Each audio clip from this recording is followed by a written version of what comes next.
Welcome in, everyone. Welcome in, everybody. This is the recorded on Friday, airing on Friday, CBG Podcast. There is no tomorrow. It's funny, when I had made the decision this week that time permitting, I decided to do a CBG Podcast instead of doing my traditional daily live stream all in the charts. It was at a point when the market was just, quite frankly, extremely boring. Since then, we did have a significant amount of volatility that came into the market. So I almost changed, again, the timing of this podcast, but decided to kind of stick with it because this is something I'm passionate about. I think it's something that was a little bit more time sensitive in terms of what inspired me to do the podcast. Now, as you guys know, if you're subscribed to the channel and you follow my normal content, I mainly focus on crypto content. Every now and then I do a CBG podcast. I also have a Beyond the Charts that I want to get back into. So every now and then it's nice to be a little bit dynamic with the channel and talk about some subject matter that I think will resonate with some people. Hopefully it'll be somewhat motivational in nature, in this case for some people. And also knowing my audience, I think there are a lot of people listening that would appreciate the content. So with that being said, let me take a step back and kind of explain what motivated me to do today's podcast. So I had an idea in terms of what I wanted the next CBG podcast to be. Turns out it wasn't this. So what happened was I had incidentally ended up having a 20-25 minute conversation with someone. And the conversation centered around someone who, and I've heard this story from so many people before, sort of the generalities of it, but the conversation was, yeah, I know I'm in my mid to young 30s, I think mid 30s. I'm in my mid 30s.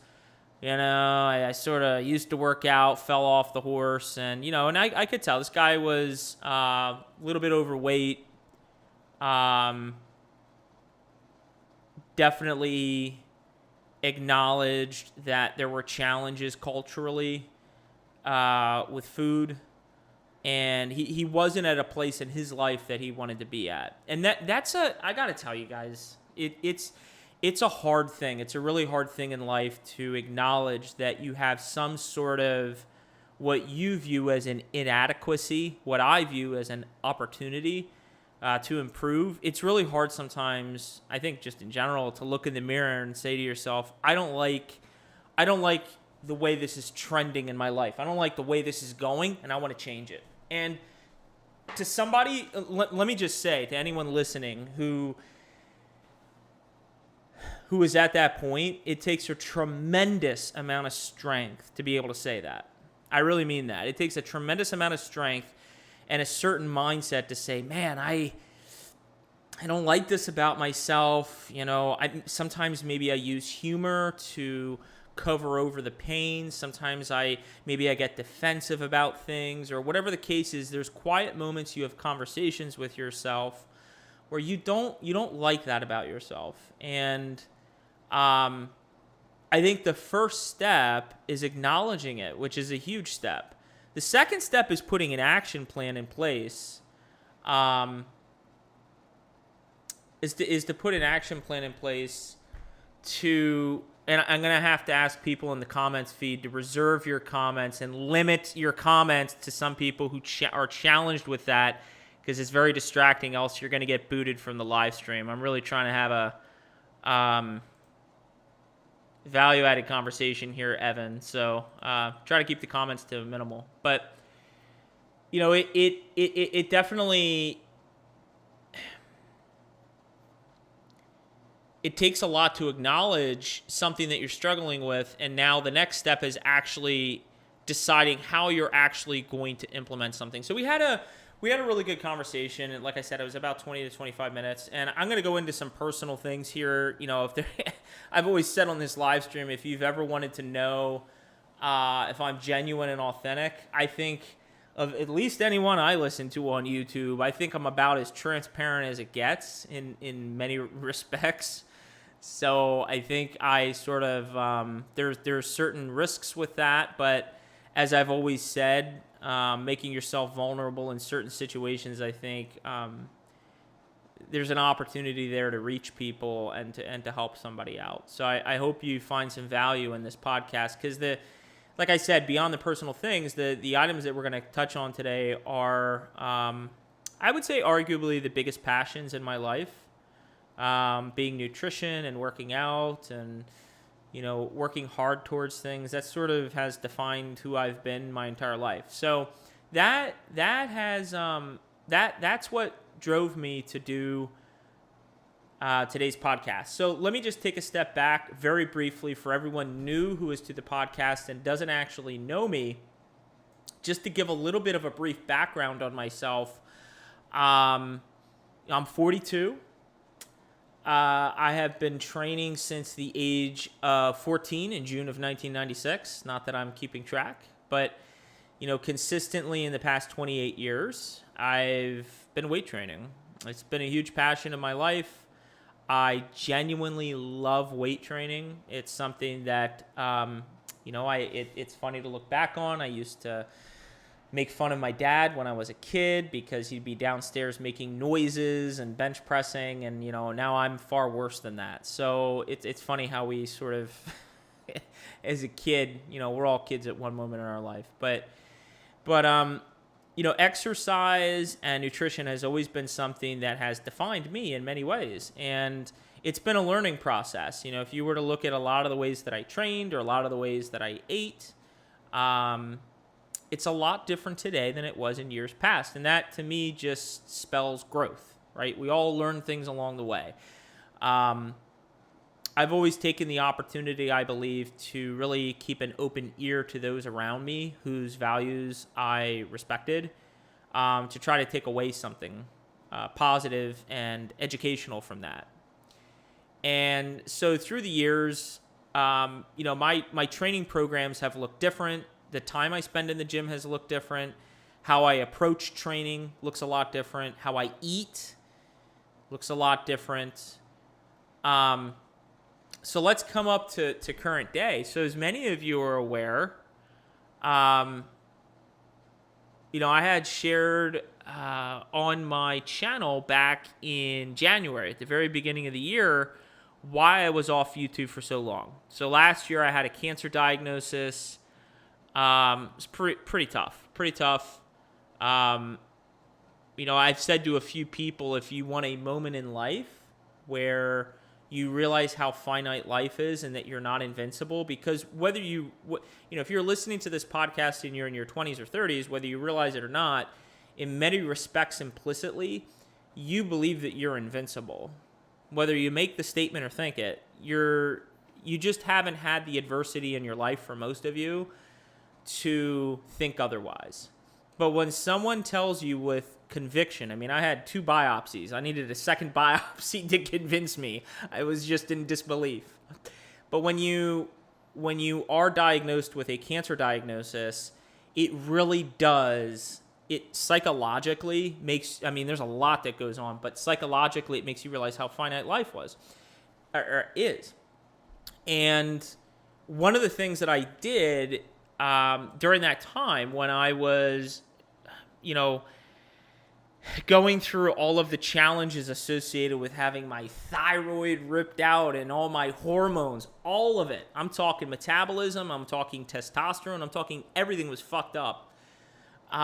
During that process, I took the opportunity to really try to, in certain ways, some of the time, focus on what I could do differently moving forward from a dietary and exercise standpoint to make even more strides in my life.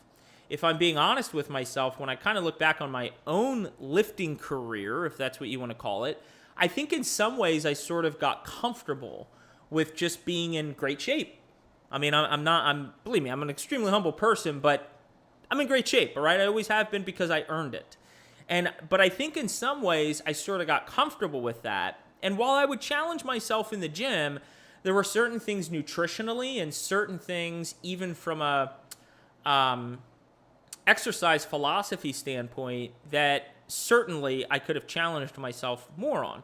So I took some specific steps, especially given a lot of the difficulties that I went through.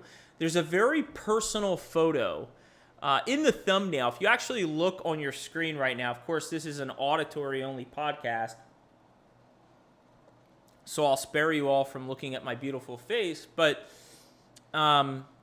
you can see on the thumbnail here on the bottom right, this is a photo that it's actually part of a video. So this is a photo that I haven't showed to anyone, actually. There isn't a single soul who saw this video because I was very...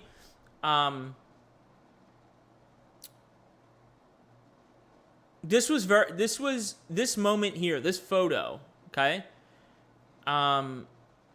This was...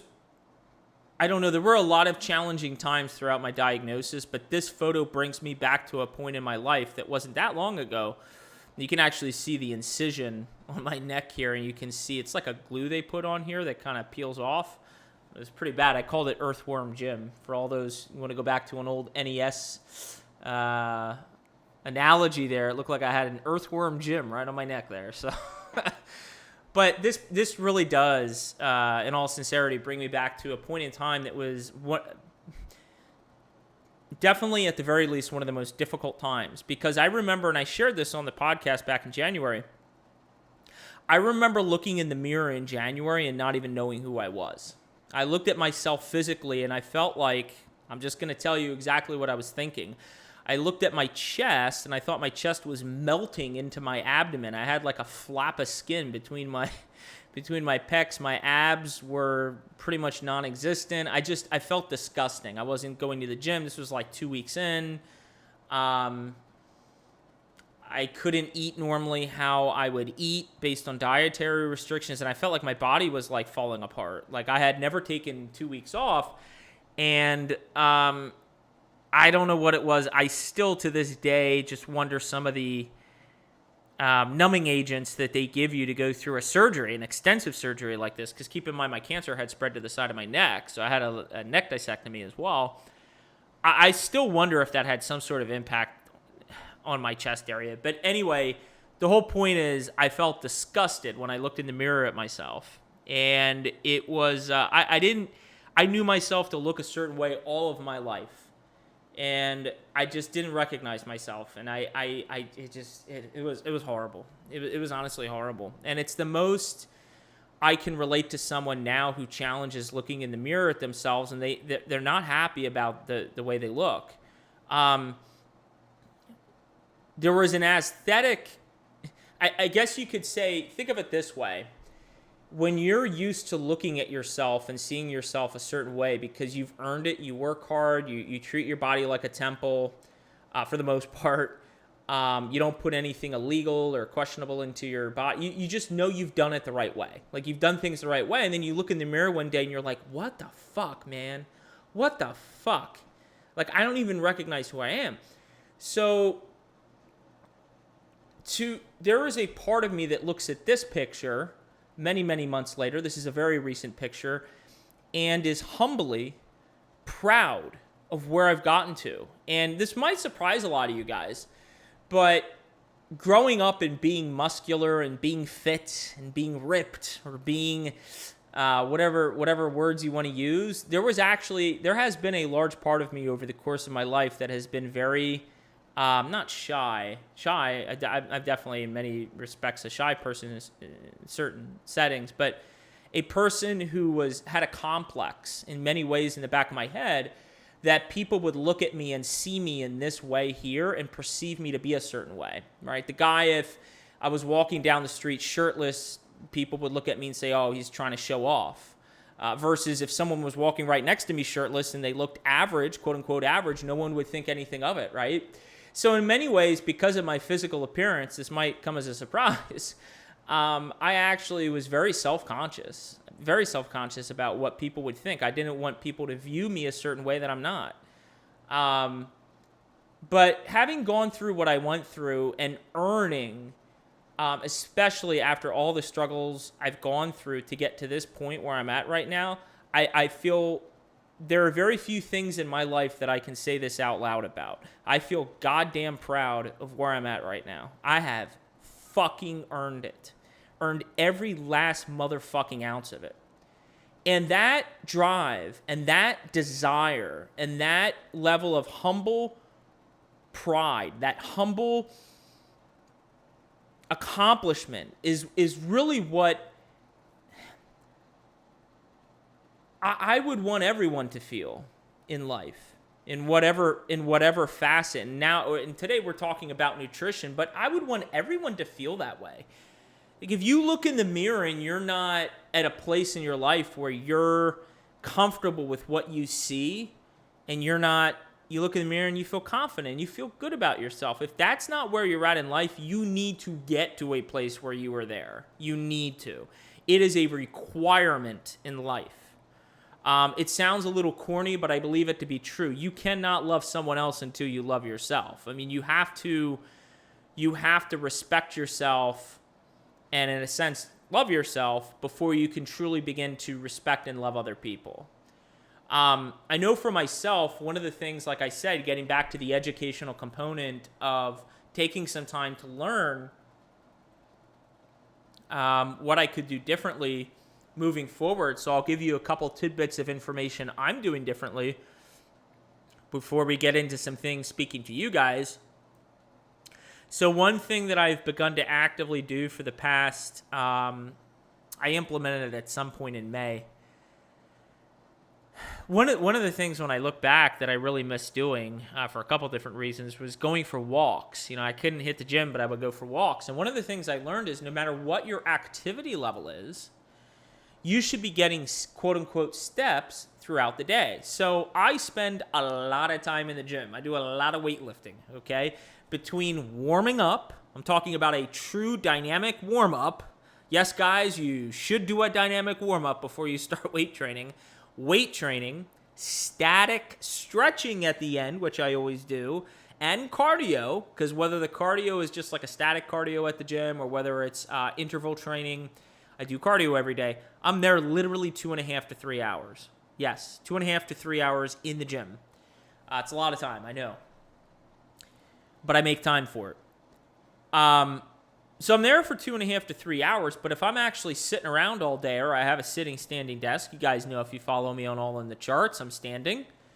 You're still living a sedentary lifestyle for the majority of your day, right? You're still living a sedentary lifestyle. So one of the things I've begun to implement is even if it's a 15 or 20 minute walk here, a 30-minute walk here, a 10-minute walk here, even an hour. Like today, I took a nice long walk for about 50 minutes. I'm getting more walking in throughout the day. Walking has such a tremendous impact on your physical health. It can also have a tremendous impact on your mental health, especially if you live in an area where you're exhibiting nice climate. You can get out, you can get a little sunshine. Studies show it improves your psychology a tremendous amount, okay? So your physical and mental well-being is improved by walking. Plus, it's a very low-impact way. It doesn't stress your body. And especially, this dovetails on the second thing. The other thing that I did is I measured my body composition. It might surprise you to know that I have never actively tracked my body composition. Didn't know what my muscle percentage was or fat percentage, visceral fat, which is something we could talk about, subcutaneous fat. Didn't know any of that stuff. And I would recommend to every single person listening to know your body composition. Now, we'll get into this a little bit more, but I think that is critical to know. Focus less on how much you weigh and what your body is actually compromised of. Hell, if we looked at a BMI for me, the BMI would say I need to lose weight. I have an 11% body fat, 11%. Very, very, very high muscle percentage and currently 11% body fat. So clearly I am very physically fit. Okay, I'm 173, 5'8", maybe 5'8 and a half. I might lie and say 5'9". You know, technically with the hair, I could be like 5'10". I don't know. I might add like 2 inches on with the hair. Although I just gave it a little trim because I'm going on a business trip next week, so I gave it a little trim. But No, I'm 5'8", 173, 11% body fat. And my goal is to get to 10% body fat. Now, I don't really want to go below 10%. Originally, I was thinking something lower than that, but I want to get to 10% body fat. And the key question, and this is going to dovetail nicely into a conversation we're going to have about getting into training. The key question for me isn't just how I'm going to get to 10% body fat, but actually once I reach that specific measurable goal, what does life look like after that? Do I want to maintain 10% body fat, or am I okay going greater than 10% body fat? Well, if I want to maintain 10% body fat, what do my calories look like? What do my macros look like? What does it realistically look like from a training perspective? So those are things that I'm beginning to educate myself on.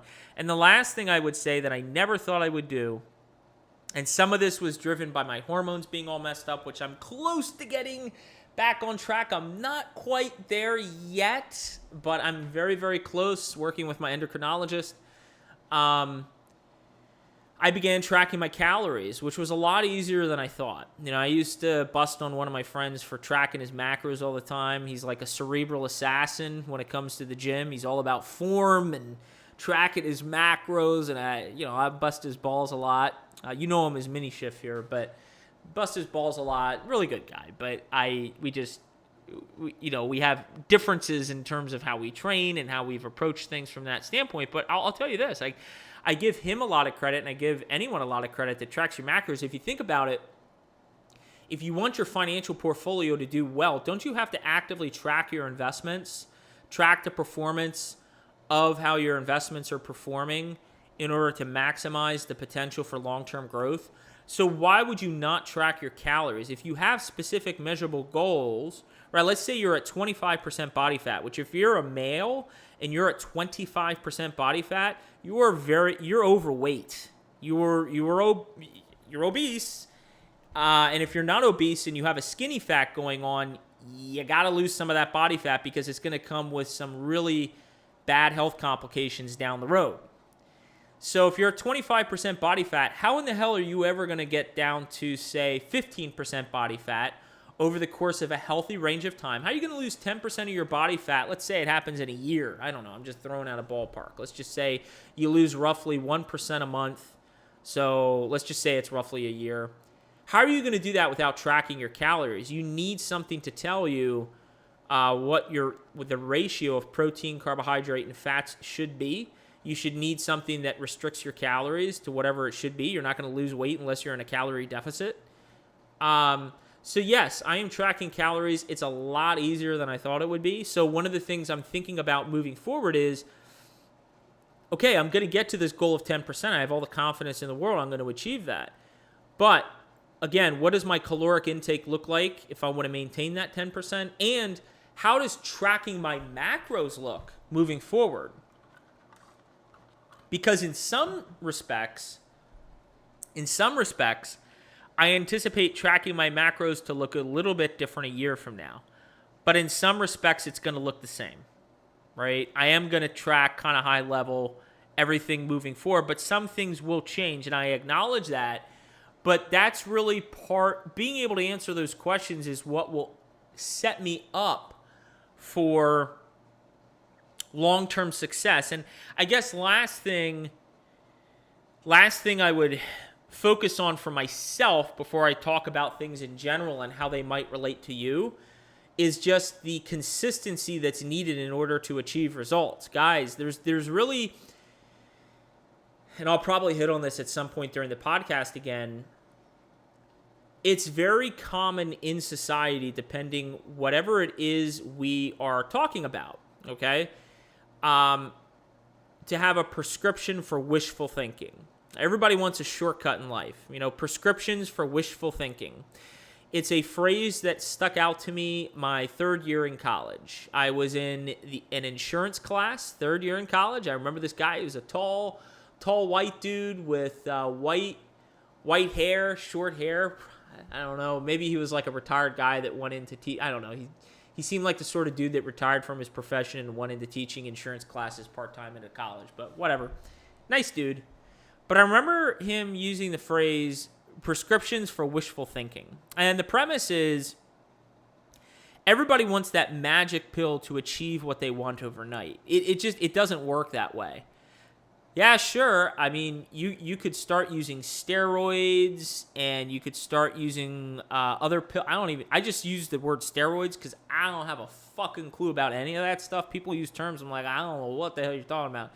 You could start using that stuff and take some what I deem to be shortcuts in life, and then you could jack yourself up later in life and really regret it based on everything I've read and know about taking that stuff. Or you could do things the right way, and you could build your life on integrity and earn it through hard work, right? But it's going to take consistency, and it's going to take a tremendous amount of dedication on your part to achieve whatever the specific results that you have. I actually have an outline here. Everybody would be very impressed. I don't think all this copied over. Let me look up my outline here. I got very organized for this podcast. Some of these podcasts I like wing it, and then some of them, why didn't this copy over? Okay, well, in any way, I got it all. So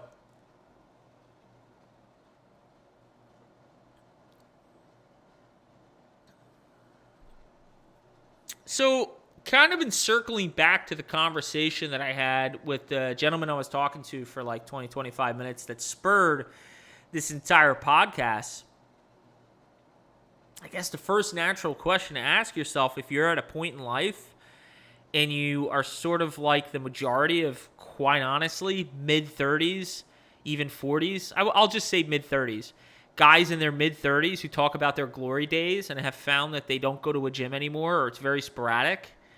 I guess the first natural question you ask yourself is, how do I actually get started, right? Well, I think the first thing that you need to acknowledge, I'm all about accountability. I'm very big on accountability. Very big on accountability. I am very big on self-acknowledging things that you could improve on, things that you could do differently moving forward to grow as a person, as hard as it is to acknowledge, right?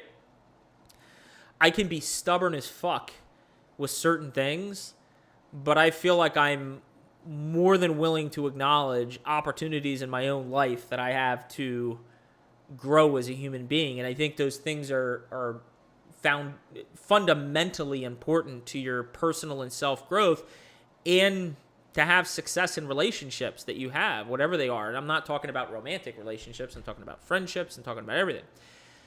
Well, this gets into I think the first conversation before you ever get started is you need to have a hard conversation with yourself on why you honestly fell off the wagon. Why did you truly fall off the wheel?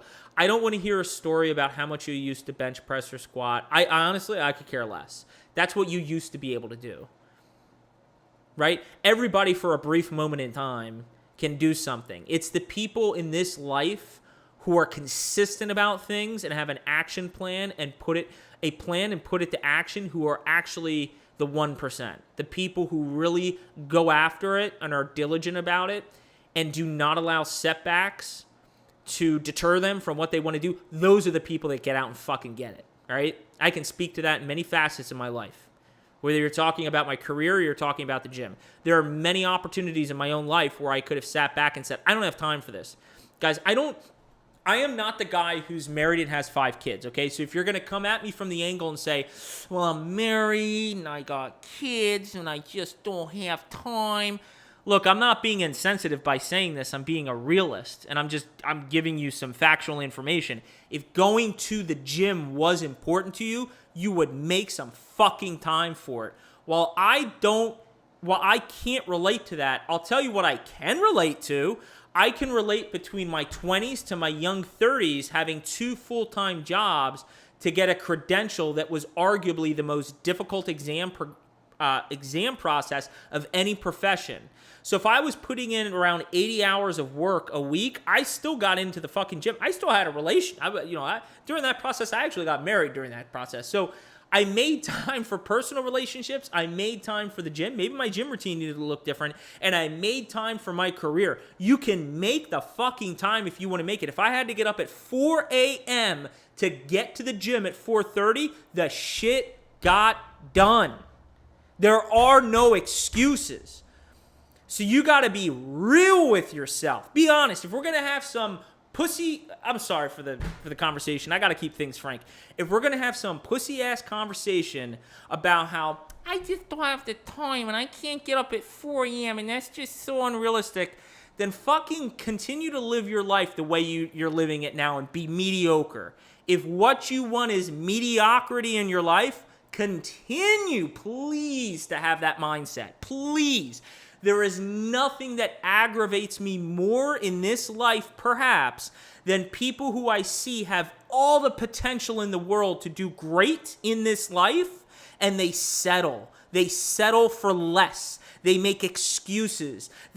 I'll give you an example. You know what also infuriates me? It infuriates me when people play a violin for themselves. Do you realize how easy it would have been for me when I had gotten my diagnosis and I looked like this motherfucker in this photo?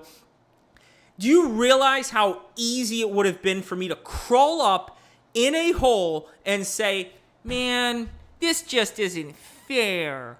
I don't know why this happened to me. I take such good care of myself, and now I can't weight train, and my hormones are all messed up, and my metabolism is slow, and I'm going to gain weight, and life is over. Let me share a story with you. And I shared this story with the guy who I was talking with. Now, this individual will go unnamed. I heard for years from this person. This person is a person who I've known for a long time. And this person has suffered through different phases in their life. They had sort of an average physique. They had a skinny physique. They were definitely pudgy, overweight, obese, morbidly obese, whatever, probably morbidly obese. The weight fluctuated, right? And it got to a point for me, and I saw this person also partaking in a lot of beer drinking, like a lot of drinking. And I saw this person's weight sort of, I could just tell from the sidelines it was getting out of control. How do you have a conversation with someone where you look at their physical health and you know it's a problem? By the way, a different podcast we'll get into is the entire unhealthy epidemic that is beginning to overtake this country, where we are glorifying fat people. It is mind-numbing. That is for a separate podcast. If you are obese, okay, and worse, morbidly obese, there are so many health complications associated with that, and you are choosing to live a lower lifespan. You are choosing to live a miserable life where I know socially, deep down inside, mentally, you're not well, and you are choosing to live a less amount of years. You're increasing the risk of diabetes, heart disease, high blood pressure. The list goes on. Cancer. Everything increases. Those risks increase as you start to sustain more weight than the infrastructure of your body can maintain. So on the sidelines, I'm witnessing this person clearly struggling with weight. And when I would attempt to have a conversation with this person and say, hey, so-and-so, what do you think about weight training? Couldn't you just go in 3 days a week? Or if you started doing some of this or some of that, I'm sure it would probably help. Oh, well, I can't do that. Oh, I have some nerve damage. Oh, I have a pre-existing injury. I can't do any of that. It was ultra defensiveness. And anyone from the outside who was giving an honest ear to this individual knew that this person was being unreasonable and defensive. They were using an excuse. Play a violin for me. Oh, I'm handicapped. I can't do anything. I have a nerve injury. I can't exercise. And would just mentally shut down. And it's clearly a weakness that this person had, right? Clearly a mental weakness, right? right? That they could not overcome.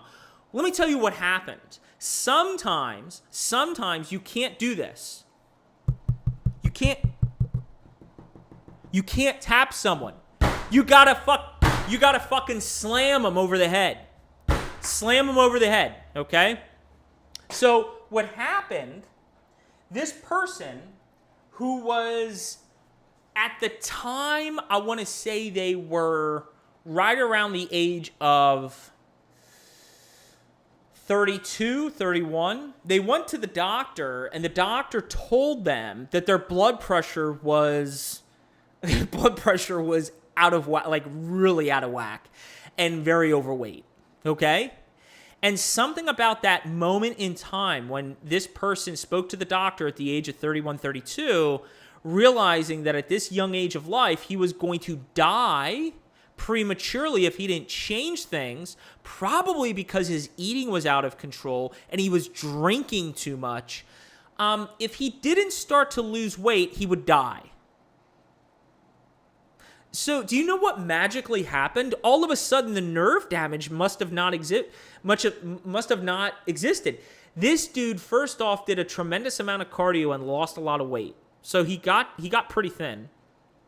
Then he started going to the gym and he started doing weight training, and he got religious with going to the gym all the time. He started tracking his calories. Now, albeit, he got to a point with his physique where he looked good. Like, he looked really good at that point in his life. He looked very good.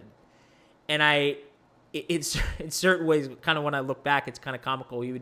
I would catch him checking himself out and, finding himself very fun. But it was something new for him, right? He had gone through 32 years of his life, and he never really had a great physique. And so now what had happened was, because he got diligent with his health, both nutritionally and in the gym, he earned it. And I told him this. I told him how proud of him I was, that he stopped making excuses for himself. That is a hell of a story for someone, and that's something, in some respects, I guess relate myself to it after what I went through, but in certain respects, I can't relate myself to that. I can't. I don't know what it's like to be completely feel down and out of it, to make excuses for yourself, and then to climb out of that hole. You dug yourself a hole and you climbed out of it. I give you a tremendous amount of credit if that is you listening. A tremendous amount of credit.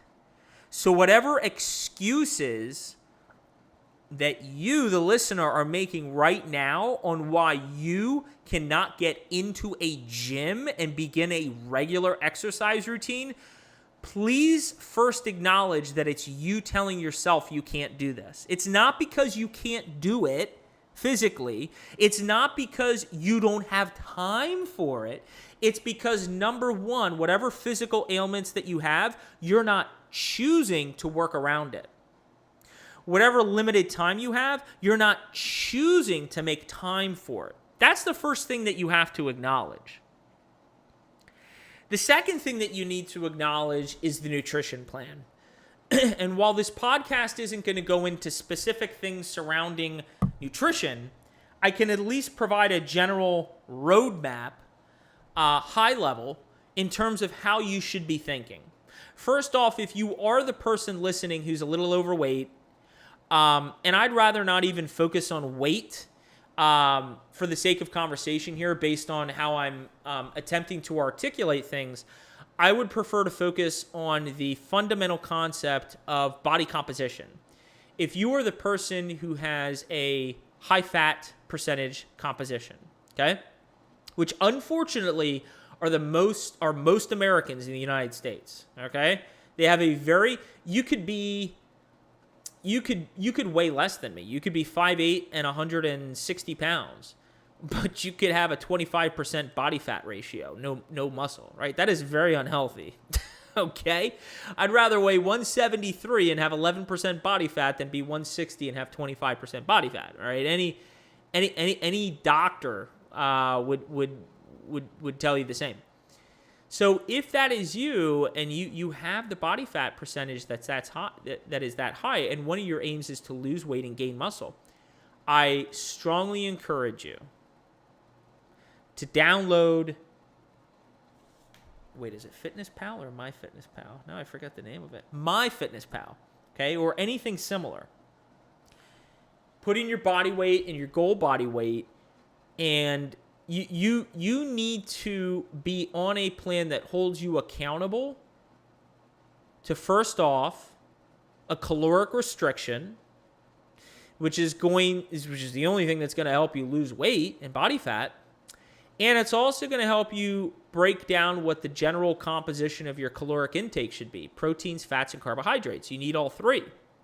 Now, it's important to recognize one of the things to sort of set you up for success here.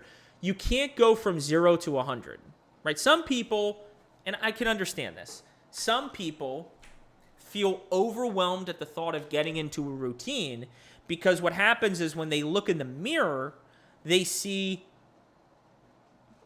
themselves, okay, and they say, oh my God, I'm like 50 pounds overweight, and I want to get to here. I want to be 50 pounds lighter, and I'm just not going to get there. Don't overwhelm yourself. Don't overwhelm yourself. Don't put more on your plate than what you can handle. The way to tackle any obstacle in front of you, the way to tackle any adversity, the way to tackle any challenge is to take it in bite-sized incremental steps, right? I had a conversation with a former coworker, and I encouraged her to, we've had some candid conversations over the past year, and I encouraged her to look at her lifestyle and asked her how much her career was compromising her health.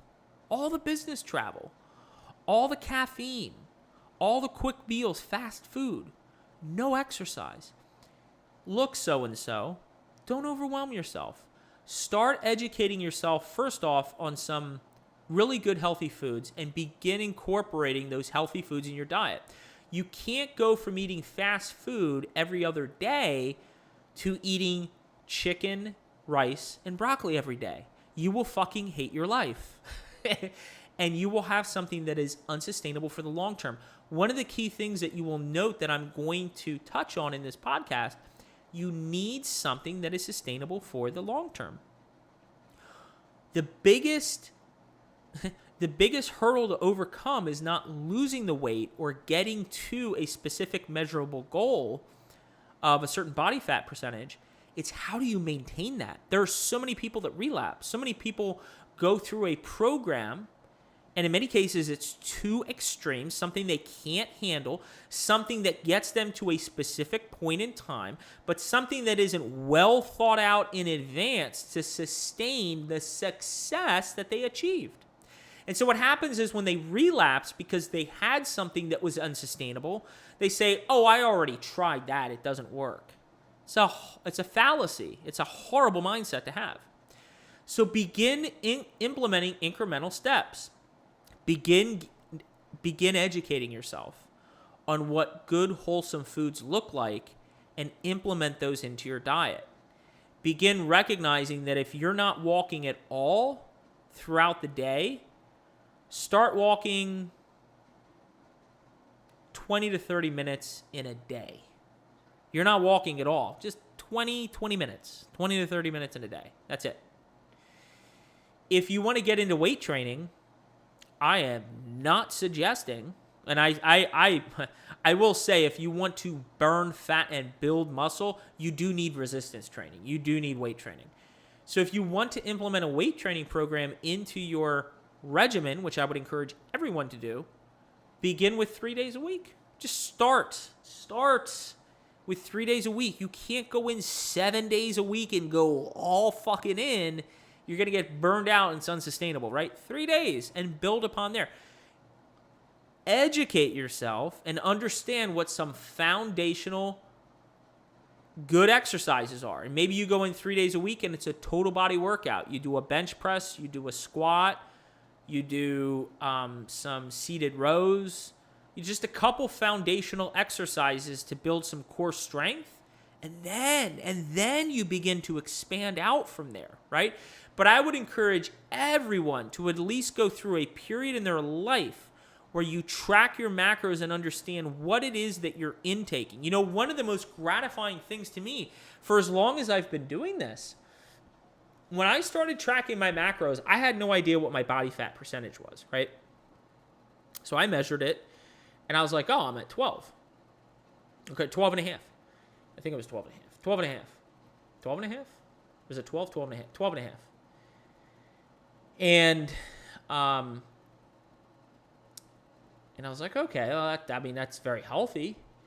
But, my goal is to get to 10. So in a month, when I got down to 11, and I actually increased my muscle, because I was tracking my macros, and I believe through that process, what happened was, and I didn't touch on this as well, the other thing I acknowledged, and this is important, I have significantly decreased my alcohol intake, okay? I became much too liberal with my alcohol intake.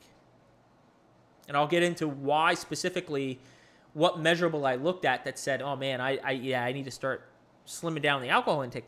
But I believe through tracking my macros, because I've been diligent about tracking the protein content and the right ratio of macros, carbohydrates, fats, proteins, that's the reason that I've built muscle and I've lost fat. And I've been it's rewarding when you have a specific measurable that you're tracking, and a month later, you're putting in the hard work and you see the results. Guys, you want to set yourself up for success, right?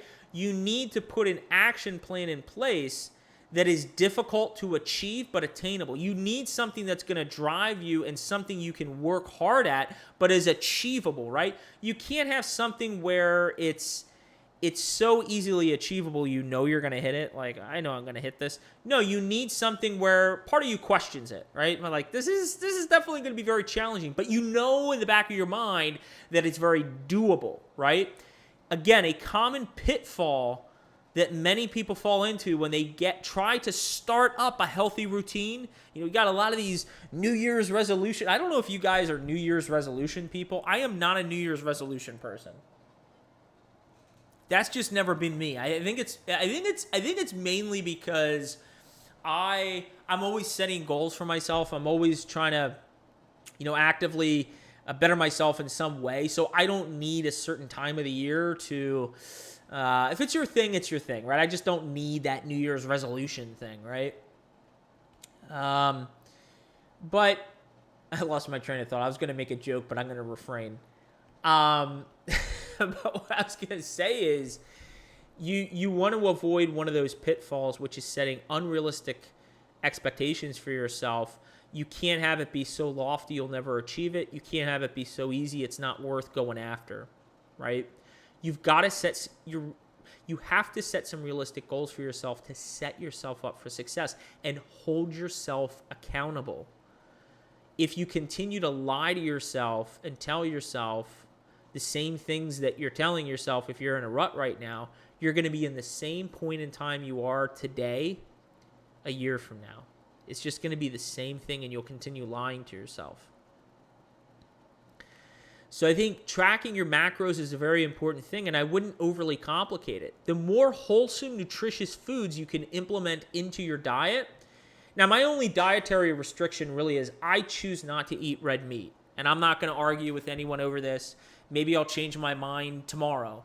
But since the age of approximately 22, I cut out red meat. Okay, I was 22, I think. So I've been off red meat for 20 years. But, wow, I really hit my desk hard. This came off my, wow. Anyway, that's my only dietary restriction. Outside of that, a lot of chicken, turkey, fish. I love fish. Name me a fish, I'll eat it. Seafood, scallops, crab. Carbohydrates, you're talking sweet potatoes, regular potatoes, quinoa, couscous, oatmeal. I'll do cereals every now and then, healthy cereals.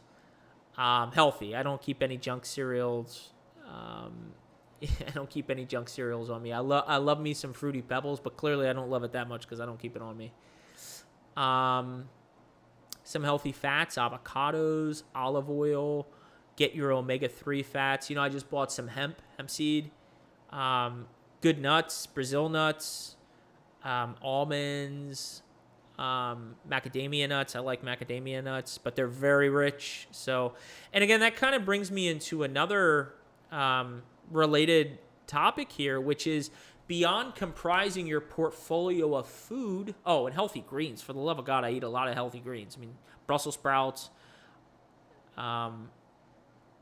Broccoli I've refrained from lately just because I've read some mixed things with some of the condition that I have with my thyroid, or lack of thyroid. Hey, don't have a thyroid. Brussels sprouts, asparagus, spinach, arugula. Name me a vegetable I'll eat it. Cauliflower, which is actually in the same family as broccoli, so don't really eat it too much, but love me some mushrooms and peppers and onions. Nope, no steak for 20 years, my friend. And you're talking to a guy who used to eat a ton of burgers and prime rib and all that stuff. I don't miss it, honestly. And not to say I won't get back into it. I just read a lot of health concerns with it, and I just said, I'm just going to stay away from it. So don't miss it. Clearly hasn't impacted me. I mean, my diet's fine. But portion control is a big thing, right? You should be actively, if you're getting into a workout regimen, you need to track your calories. And what you should find if you're using MyFitnessPal is, at first it can seem a little cumbersome, and you're like, I'm tracking it should get easier over time. I really don't spend a lot of time tracking my calories. I don't. It doesn't take me much time. In fact, there are some days, like, I guarantee you after this podcast, I'm going to lay on the couch and relax a little bit. And I'm already thinking, like, I'm going to strategize out my day tomorrow in terms of what I want my meals to look like. Like, sometimes it can be fun to do that. But I would encourage you to do that and also recognize what a portion is. Because you might say to me, and this relates to the conversation I had with this guy the other day, and I said to him, man, there's nothing wrong with eating rice. There's nothing wrong with having some potatoes, man. I fucking love home fries, man. Portion control. And he would say, yeah, that's the issue, man. Like, sometimes, like, I'll have some and then I'll have a little bit more. Or, like, I'll have a cheat day and then I'll, and that brings me to another point of conversation, cheat days. I think this works different for everyone, and I think you need to find with much of this stuff, whether we're talking about a weight training program, whether we're talking about specifically how your diet looks at between the carb, fat, protein breakdown. Like for me right now, my macro breakdown roughly on average is roughly a 40-40-20. So I'm doing roughly 40% protein, 40% carb, 20% fat. Okay, it fluctuates. All right, some days my protein's higher, some days my protein is lower. Sometimes my fat's higher, or my carbohydrates are higher or lower, So you need to find the right balance that works for you, but portion control is extremely, extremely important. But all of those things are important towards setting some realistic goals for yourself and just recognizing that unless you have a predefined blueprint, a realistic blueprint in place, you're not going to be able to achieve the goals that you have set. And then I think it's all about holding yourself accountable and having some specific measurables. So let's take, for example, the guy who is 5'10", he weighs 200 pounds, and his body fat percentage is 30%. So he's 200 pounds, he's 5'10", and he's got 30% body fat. His ultimate goal is to slash his body fat percentage in half. I mean, he wants to get down to 15%, which would be great. If you're at 15% body fat, that's extremely healthy based on everything I've read for a man. Males and females differ in terms of body fat percentages. Females will typically have a higher percentage. So I believe the last thing that I read or listened to suggested that anything over roughly 20% for men and roughly 30% for females is where you really start to enter some dangerous territories. So that's a pretty stark comparison, right? So for a man, talking about a 200-pound, 5'10" guy, 30% body fat, he wants to drop down to 130 He's got a weight fixated in his mind. He wants to get down to 170 pounds. He wants to be 15% body fat.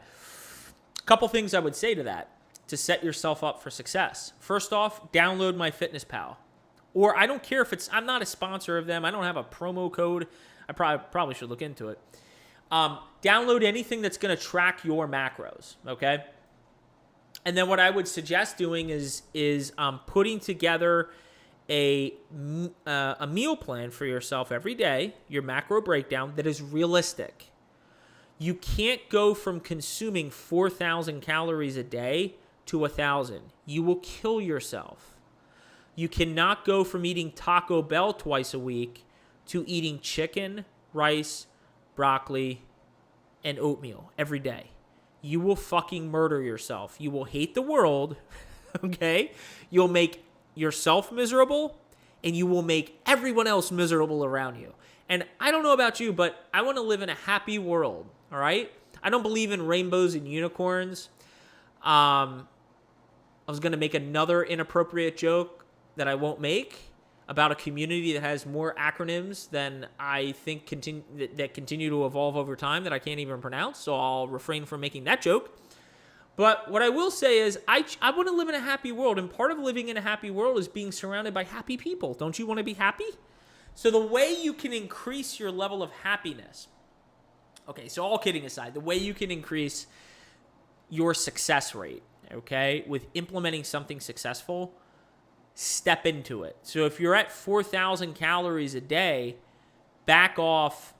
I mean, if you're at 4,000 calories a day, Jesus Christ, and you're 200 pounds at 5'10", my God, I'm just putting a number out there. Maybe that first week you back down from 4,000 to 3,500. So you've cut out 500 calories a day. In a week, that's 3,500 calories. The next week, you're down to 3,000 calories. The next week, you're down to 2,700 calories. The next week, you're down to 2,500 calories. The next week, maybe you maintain 2,500 calories. The next week, you're at 23, and then 23, and then 21, and then 21. And so what you're doing is you're progressively going down, right? You have to recognize this truly is a marathon and it's not a sprint. You're not going to get from point A to point B with a prescription for wishful thinking, to bring it home to the beginning of the podcast. You're not going to get there overnight. Now, in my case, you don't need 28 years to have a lean physique. That's not what I'm saying, okay? But what I am saying is you're not going to get there in 28 days, okay? So you need to implement a caloric restriction that is sustainable for longevity, that's going to get you across that marathon, right? If you pictured somebody who ran a marathon, if he started out the marathon sprinting, chances are he's not going to be doing well by the end of the race, right? You've got to pace yourself. You got to fucking pace yourself, okay? So that's one of the first things that I would suggest for you. The second thing is, don't spend time in the gym first. Spend time online first, educating yourself on building the right fundamental weight training program. Now, look, I have a true passion for weight training. I never force myself. Well, I shouldn't say that. There are days where I'm feeling out of it and I get my ass in the gym and I don't make excuses, all right? But I have a true, genuine, burning desire to go into the gym and fucking murder it and make the most of myself. That's just how I am. That's how I'm built, right? Some people, it'll drive them crazy. Some people, they appreciate that, okay? I'm comfortable enough with myself that I can just say it out loud. That is who I am, all right? If you don't like it, I don't really give two fucks if you don't like it. I'm comfortable with myself. So I acknowledge that's who I am. Not everyone is that way. So what you need to do is you need to develop a weight training program that works for you. Maybe you want to you want to start off with a 3-day training program that is a total body workout. Maybe you want to do a split. Maybe on Monday, you want to train your chest, your triceps, and your biceps. Maybe on Wednesday, you're going to train your legs. And then maybe on Friday, you're going to train your back, shoulders, and whatever the fuck is left over. Okay? whatever. But start with something that is sustainable to build a foundation. You know, when I first started working out, I worked out 3 days a week. That's all I did. I could probably run through my workout with you. Let me run through my workout with you. This is a CBG workout before he was CBG. This is CBG Junior at the age of 14. Okay? 15, 16, 17. Yeah, going into college. Okay? Monday, Wednesday, Friday. This is what I did. I started off with 3 sets of 10 bench press. Everything was sets of 10. Okay? Again, this is where, you know, when you're a kid, you know, you don't see it then, but you're a kid and you don't know better. So I started off, I would do 3 sets of 10 on bench press. Then I would go into lat pull down, lateral pull down, 3 sets of 10. By the way, lat pull down behind the neck, not in front. Lat pull down behind the head, 3 sets of 10. Then I would go into, this is amazing that I can still remember this. This speaks to how frequently I did this routine, and then I'm not bullshitting you right now. I can go right down the list of my entire workout. 3 sets of 10 bench press, 3 sets of 10 lat pull down, 3 sets of 10 tricep push down, 3 sets of 10 upright rows, did I do 3 sets of 8 on barbell curls? Then I would go into hammer curls. And the funny thing about the hammer curls that my dad had, they jumped up from 20 pounds to 35 pounds. And as a kid, I couldn't make that jump from 20 to 35. So I started doing insane repetitions with hammer curls with 20 pounds. I don't even know how many reps I was doing. I couldn't quote you. 16, 18, 20 reps? I have no fucking clue. And then I would do leg extension. We had a leg extension, 3 sets of 10. That was my workout. This was my life. You know, and even like looking back at that age, like, that's why I say, like, I earned this. You want to earn life. You want to earn things, right? For those of you who follow me, which are probably the majority of you in crypto, I'm going to fucking earn my financial independence. You see all this goddamn volatility going on right now? You seeing all this shit right now? I'm sure you are. I'm going to fucking earn my financial freedom. Believe me. I have skin in the game, and I've been in this for years. All right, I'm going to fucking earn it. So you want to earn it. You want to put together tracking your calories, something that is sustainable for the long term. You pyramid into, you step into, an exercise program that you step into, and that you build over time, and you hold yourself accountable. You've got to be consistent about it. You've got to be consistent about your workout program. You wake up and you feel tired.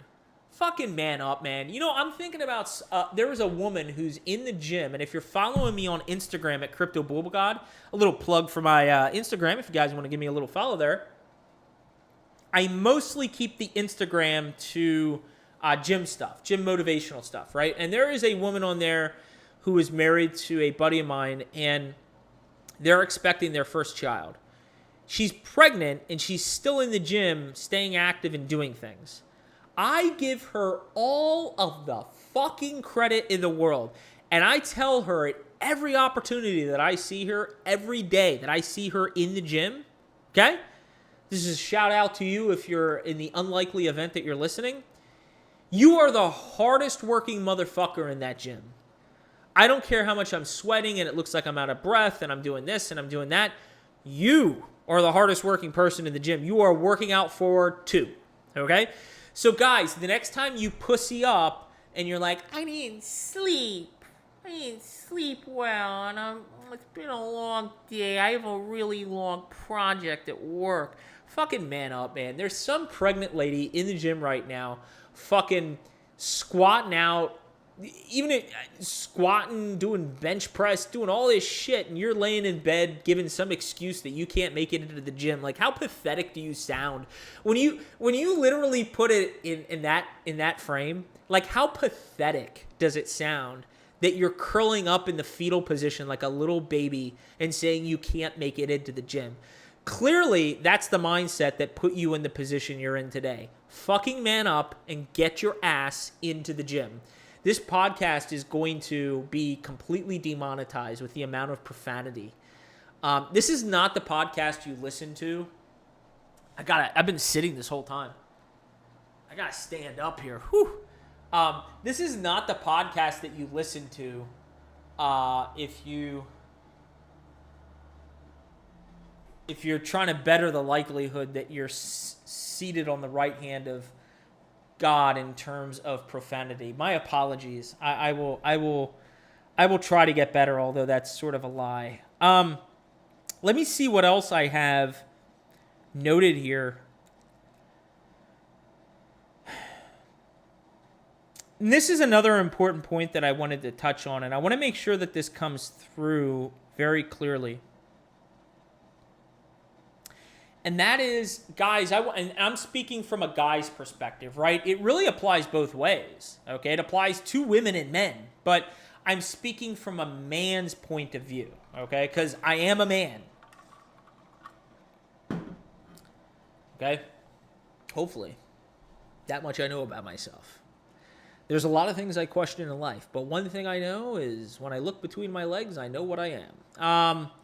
So by the way, if you've made it this far in the podcast, thank you so much. If you could do me a solid right now and give me a little love. The YouTube algorithm. See, here's the thing. Here's the way it works, guys.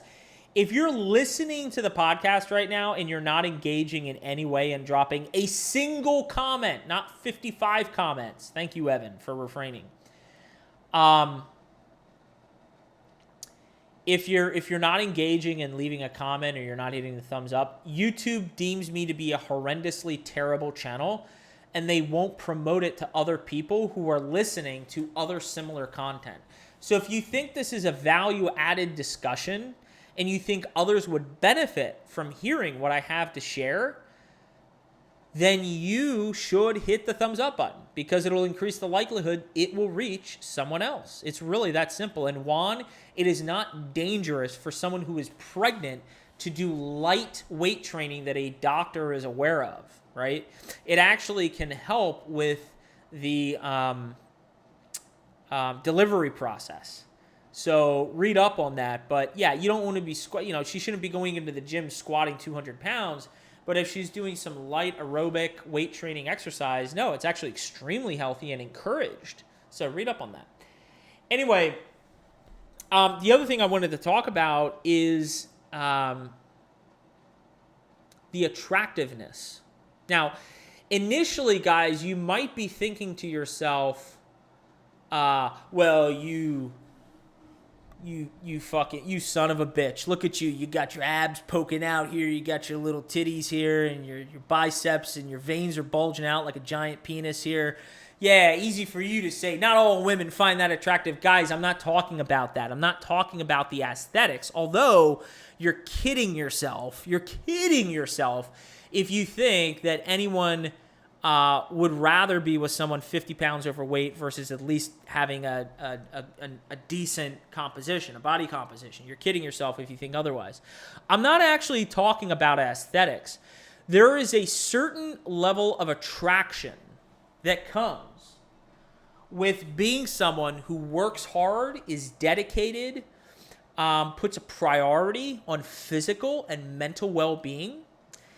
Let me ask you a question. If you were conversating with a woman, okay, you're meeting someone for the first time. I mean, I'm a single guy, I'm having a conversation with a young lady, and she's single. I give the little look on the left hand. She doesn't have a ring on, so she's single. That's how I look at it. So she's single.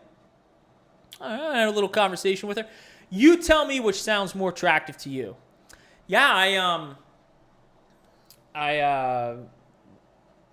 I love weight training. It's been something I've actively been doing for a long time. Certainly been a challenge, as I shared earlier. I went through the process of becoming credentialed as an actuary. So certainly it hasn't been easy throughout the years, but it's been something I've just always put a lot of time and effort into and always made time for. I love cooking and I eat really healthy. Like I eat,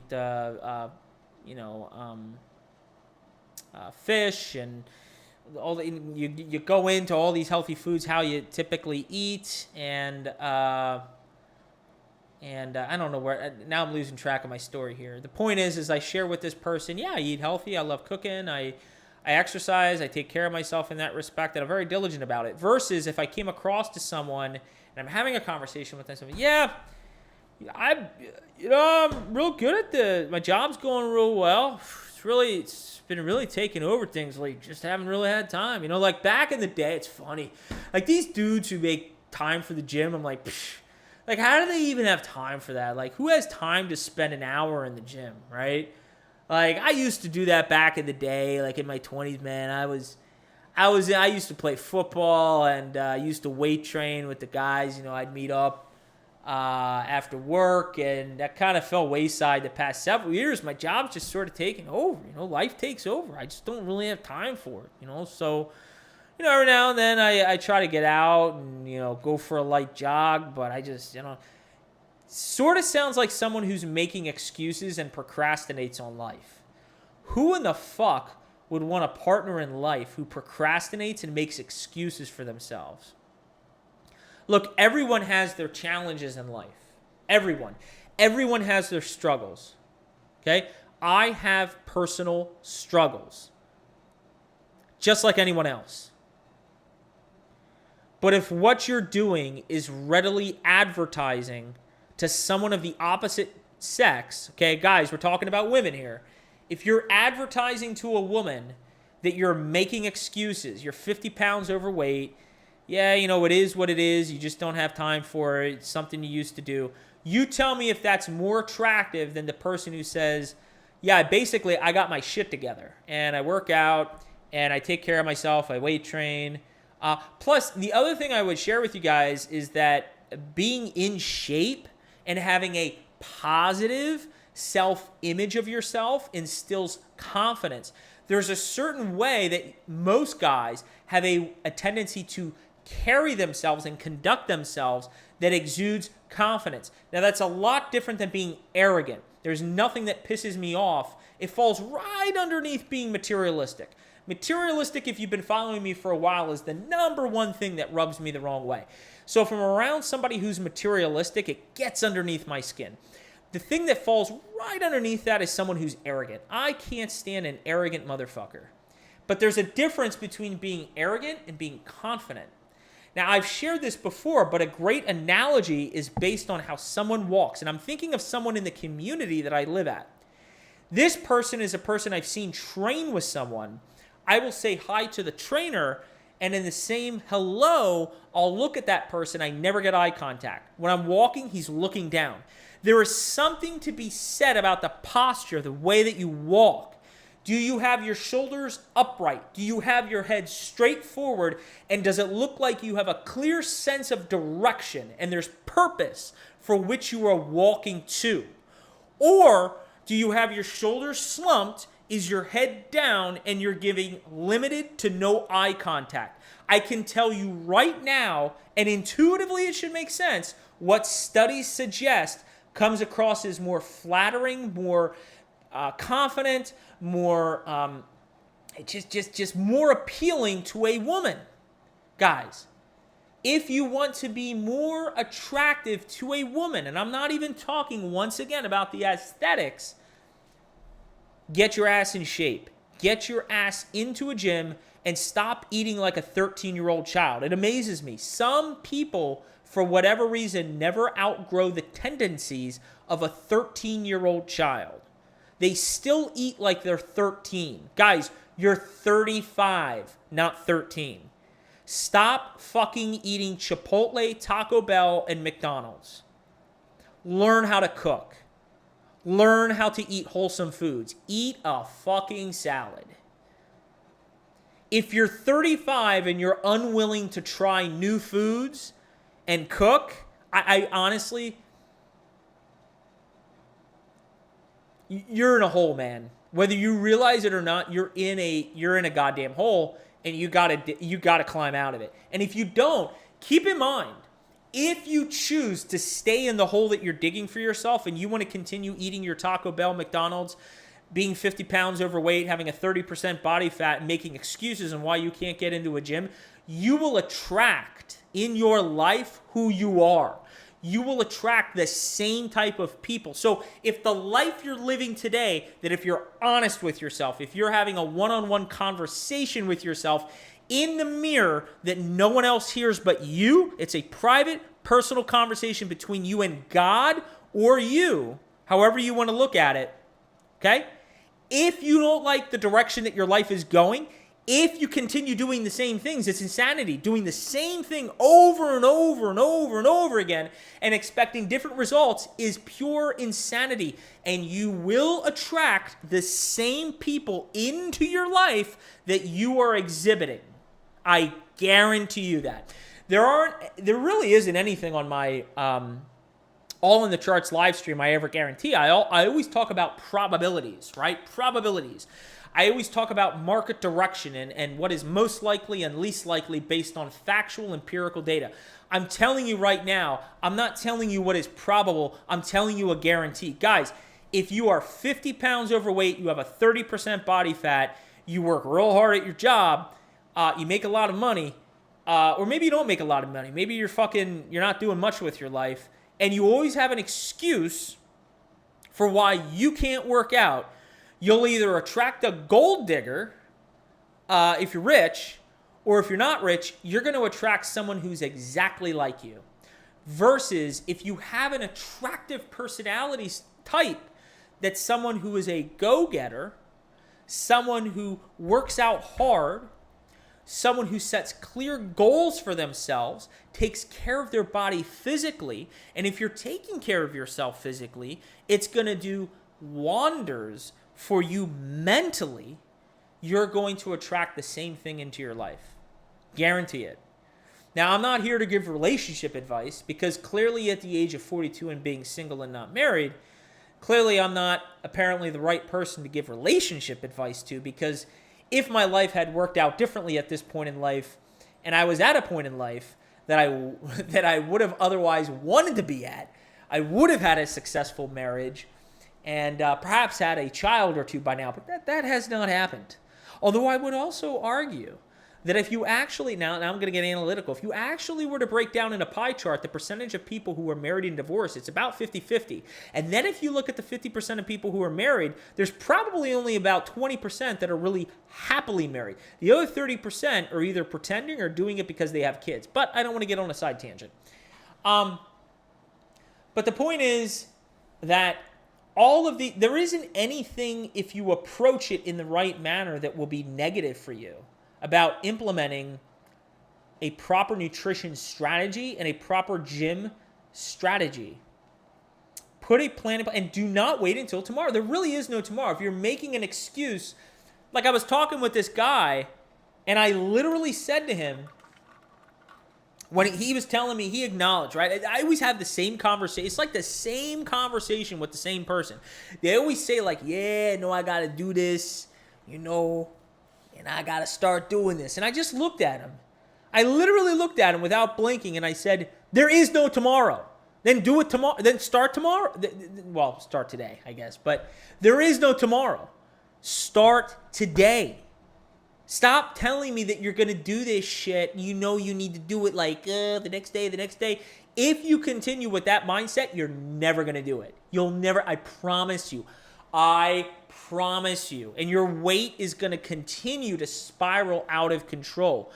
Don't get too far in front of yourself. You're not going to get from point A to point Z in 28 days. It's also not going to take you 28 years, okay?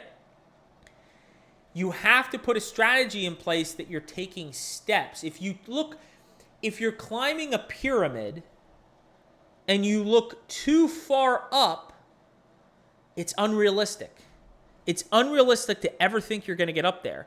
But if you just look at the next step in front of you and you take that step and that step and that step, and all of a sudden you find yourself in a rhythm. Maybe put on a little beat, you put on a little music, put on a little James, You shuffle into the beat of the music, then before you know it, you're halfway up the pyramid. That's progress. That's motivation. That's inspirational. One of the other things that I speak to on this podcast very routinely is that success has a snowball effect. It has a huge snowball effect. The more successes that you accomplish in your life, it accumulates over time. And inevitably, you become unstoppable. You were like a small little snowball starting out that continues to roll down the hill with so much momentum. You have built up it's like those old school Bugs Bunny cartoons where you see, that's what I'm envisioning right now, where you see the snowball. Let's see if we can I actually pull this up? I'm kind of curious if I can pull this up right now. Let me see if I can pull this up. Pull out? Oh, that's what she said. Snowball downhill. Let me see if I can. Oh, this is perfect. Well, sort of perfect, but it illustrates. You see this. This snowball, you see how it's increasing in size, right? That is exactly what it's like when you gain momentum in life. When you gain momentum in life and you have successes, right? Let's say you set that goal from getting from 30% body fat down to 15%. Well, when you measure your body fat 2 weeks later and you've dropped from, let me just say this, you're going to have diminishing returns over time. The greatest changes, especially depending how overweight and how out of whack your body metrics are, the greatest gains you're going to see in the beginning, because there's a lot of like no-brainer things you should be cutting out right away, like soft drinks, fast food, and you'd be surprised. And just a little bit of walking, you would be surprised the monumental impact that'll have on your physical and mental well-being, and you will see the weight come off. Oh my God, you will see it come off. But then what happens is you do hit a point where it becomes harder. But the point is, in 2 weeks, when you see your body fat drop down from 30 to 27, and then a couple weeks later it goes from 27 to 23, like that positive progress, man, it motivates you. And then when you're down in a rut, you're afforded the opportunity, because you've earned it. You're afforded the opportunity to look back a couple months ago and say, hey man, I already did this. Like, I know I can do this because I dropped from 30% body fat down to 23 in like a month. And if I can do that, then I can do what I have in front of me today. Like, I've already accomplished that in the past, and I know I have it in me. I know I can do this.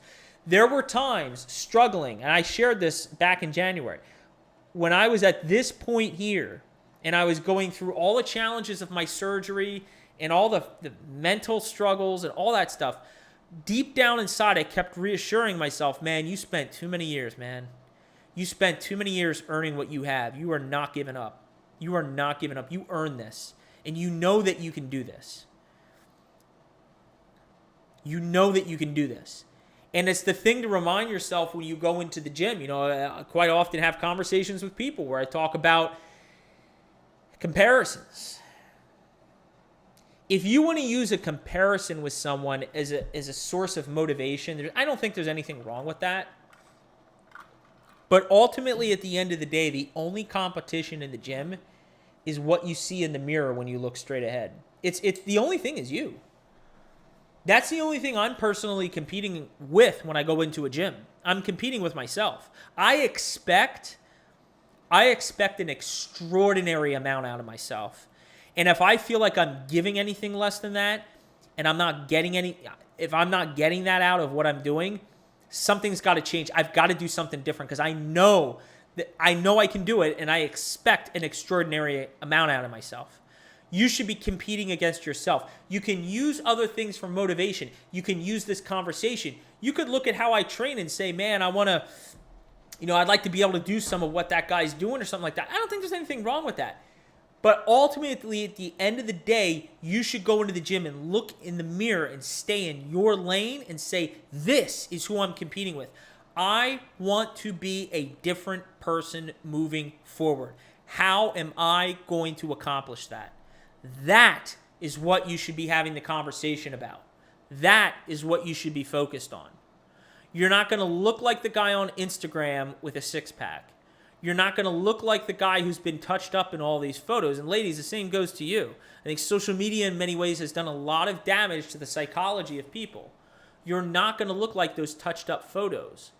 But what you can do is you can put some realistic, difficult, achievable goals in front of you.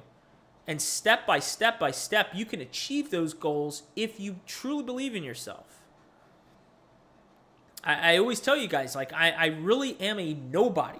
I'm a guy who grew up in a small ass town in eastern Pennsylvania. That's where I grew up. nobody town, nobody person. All right. Wasn't popular.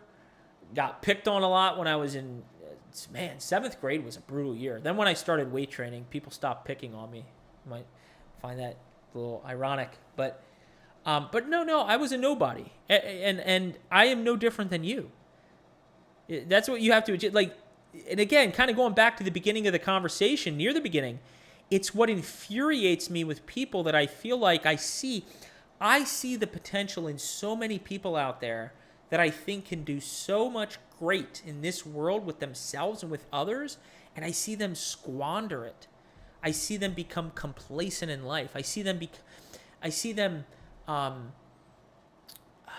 almost just want to kind of drift through life. It's why I don't like to use the word retire. I'm never going to retire.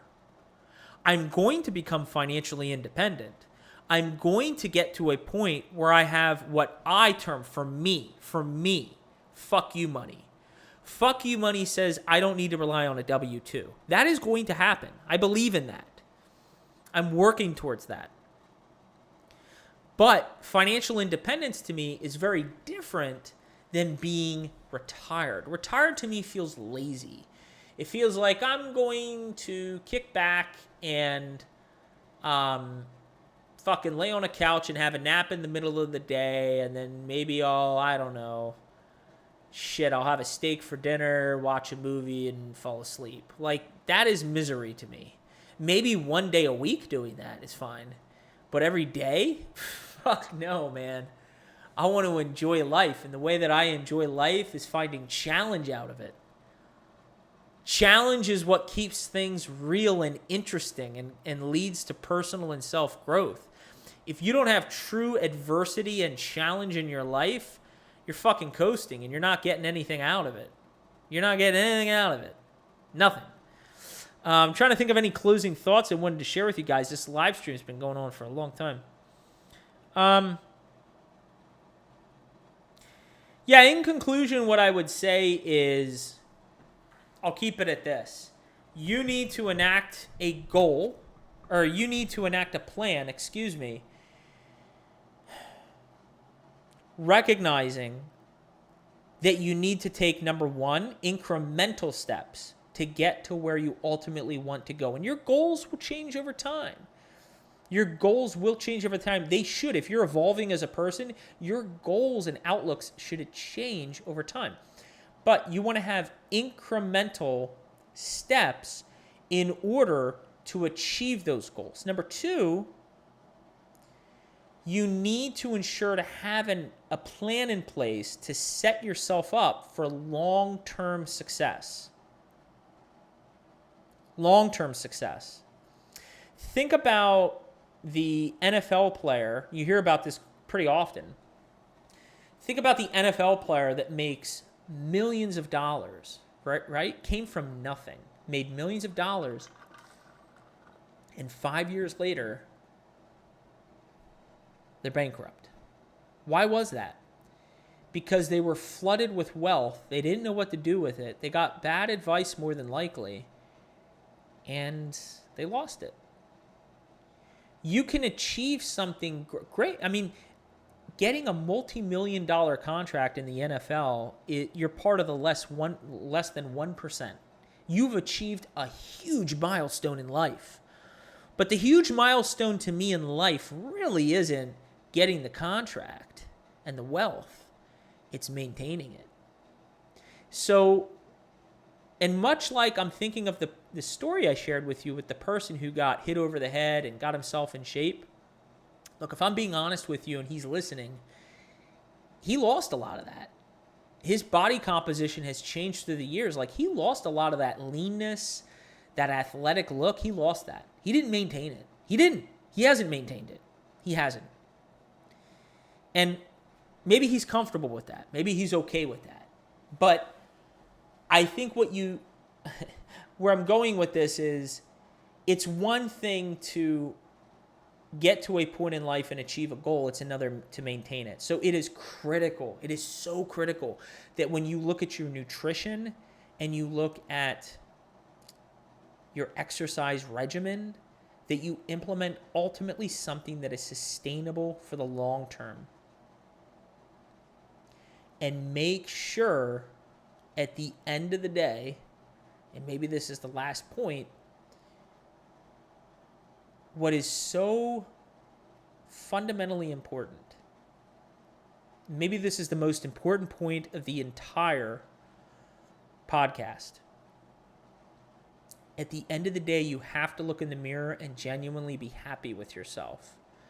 Being happy with yourself isn't lying to yourself. It's not speaking to the tragic epidemic that seems to be taking place in the United States, which is glorifying fat people, having morbidly obese people winning beauty pageants and glorifying it. That is a horrific disgrace, in my opinion, and we'll talk about it on a separate podcast. But if you've worked hard and you have a healthy body composition, okay? You are clinically healthy, and you look in the mirror and you say to yourself, I feel good about myself, like I'm happy. Who cares what other people think? Some people would look at my aesthetics and say, ugh, so veiny, he's so lean. I prefer a little bit more. I've met people who, again, they look at me and they stereotype me to be a certain way, and they start making comments, and they don't realize that I'm a human being just like you, and those things can sometimes cut deep. Thankfully, I'm a confident person, so I don't really think about it too much. But to some people, this aesthetic look is not attractive, but I'm healthy, right? To some people, having an additional 5%, 6, 7, 8% body fat and being a little less lean is more attractive. Okay. At the end of the day, though, the key is, as long as you are at a healthy body composition and you have a healthy relationship with food and you're eating wholesome foods and you have a good exercise regimen, if you can look in the mirror and you can say, I feel confident in myself, I feel good about myself, that's all that matters. It doesn't matter what other people think about you. It doesn't matter. You have to, I think one of the best things you can do in life at times, as important as it is to listen to those opinions around you whom you respect, it is very critical to listen to others around you. Sometimes at different points in life, it is noise. And you do have to learn at various points in your life to filter out certain things, and you're not going to please everyone. Don't be a people pleaser. You're not going to please everyone. And as long as you know you're doing the right things and you're treating your body well with integrity, you have a healthy relationship, again, with exercise and how you eat. Again, you look in the mirror and you can say to yourself, I feel good. That is the best place to be in life. And I would say for the vast majority of people, that is unfortunately not the case. Most people are very self-conscious, more than they let on. I've had enough conversations with enough people to know this. Enough people look in the mirror. They overly critique themselves at times when I think they shouldn't be. They don't have a good relationship with food. They don't have a good relationship with exercise. They make excuses for why they can't do something. Stop making excuses and put a plan in place, because there really is no tomorrow. All right, guys, I hope you appreciated the podcast. This was a really long one. And I will be back, for those who tune into the regular podcast, I will be back on more than likely Monday.